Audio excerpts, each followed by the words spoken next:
दोस्तों नमस्कार, मैं हूं सुनील और आप देख रहे हैं महतो हिंदी कथा। आज की कहानी है सोमवारी व्रत कथा। एक बार की बात है, एक शहर में एक साहूकार रहता था। उसके घर में बहुत पैसा था, लेकिन वह उदास था क्योंकि उसके कोई संतान नहीं थी। वह पुत्र की प्राप्ति के लिए प्रत्येक सोमवार का व्रत रखता था और पूरी श्रद्धा के साथ भगवान शिव और पार्वती जी की पूजा करने शिव मंदिर जाता था। एक दिन माता पार्वती प्रसन्न हुई जब उन्होंने उनका समर्पण देखा। फिर भगवान शिव से उस साहूकार की इच्छा को पूरा करने का आग्रह किया।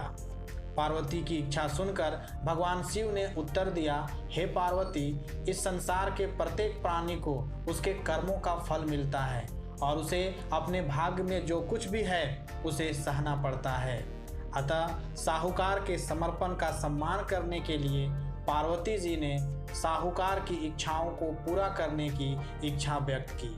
शिव ने साहूकार को माता पार्वती के अनुरोध पर पुत्र होने का आशीर्वाद दिया, लेकिन उन्होंने यह भी कहा कि उनका बच्चा सिर्फ 12 वर्ष जीवित रहेगा।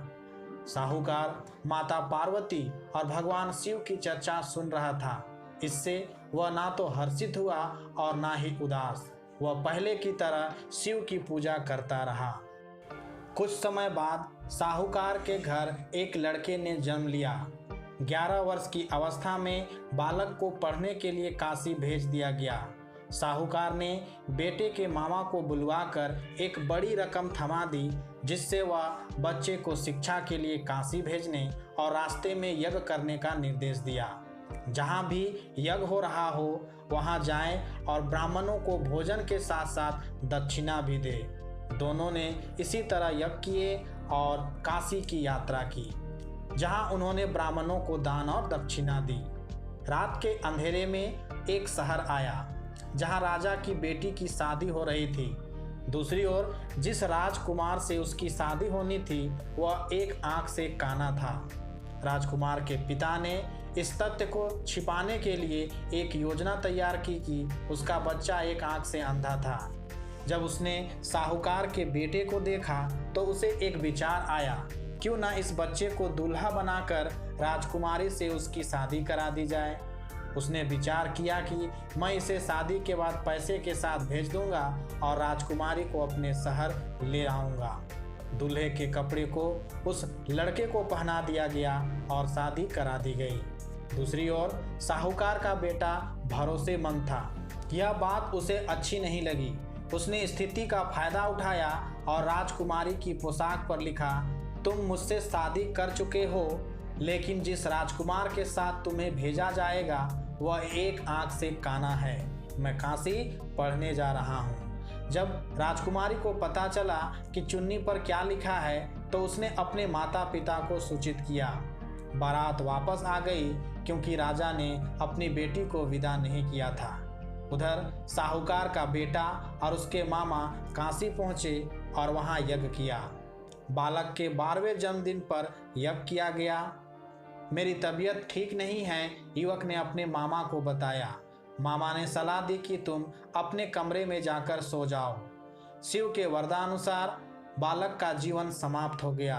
जब उसके मामा ने अपने भांजे को देखा तो वह रोने लगा।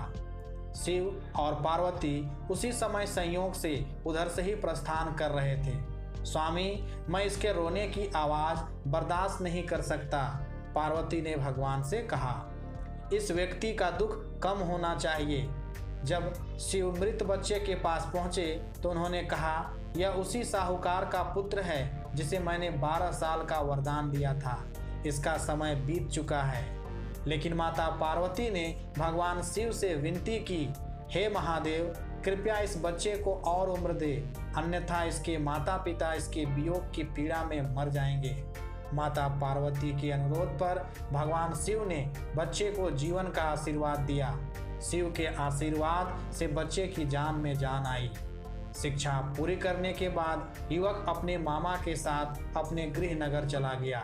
दोनों चलते हुए उसी जगह पहुंचे जहां उसकी शादी हुई थी। उन्होंने उस शहर में भी एक यज्ञ किया। लड़के के ससुर ने उसे पहचान लिया और उसे महल में ले गए।